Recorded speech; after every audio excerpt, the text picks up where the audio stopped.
and I don't get why it was cancelled. The reason that Disney's given is that it was expensive, something like $600,000 per second, per minute of screen time, something like that. No one believes it. And in the wake of the show being cancelled, there's been a million times more discussion about it. And I was like, you know what? Fine. I'll watch it. I'll give it a shot. I'll see what people are talking about. And if it is really more Star Wars slop, which I don't know if I ever posted my impressions from the trailers. I probably talked about it when I was streaming. And I was like, honestly, the trailer doesn't look that great.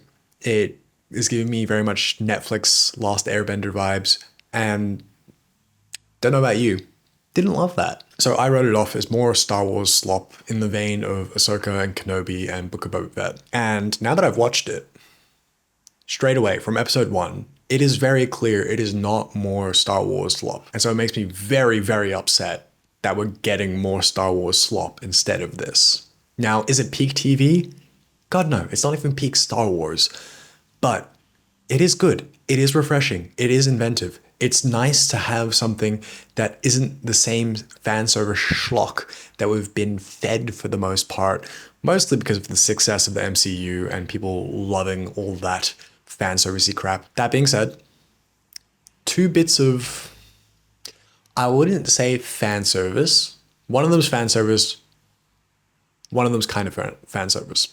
In the very last episode, there are two moments. One where we see a creepy, decrepit looking fucked up dude, which very much looks like Ian McDiarmid, who plays Palpatine. And yeah, okay, cool.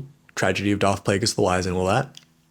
Could be interesting. Felt like a little bit fan servicey, but given everything else that goes on in the show, I think it actually kind of works. Skeptical about it, and if they were to continue the show, I would be concerned as to how they would navigate that. Another one that was just straight fan service was, I think, the last shot of the entire series is just the back of Yoda's head. Easy one.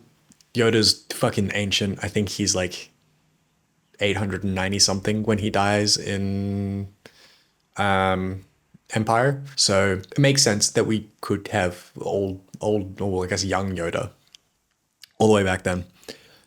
But regardless of those, the rest of the show's good. Like I said, not peak TV or anything. It's not like it's cured Star Wars. It's not like when I first watched Andor and I was like, holy shit, this is like, outside of it being a Star Wars thing, is just good TV.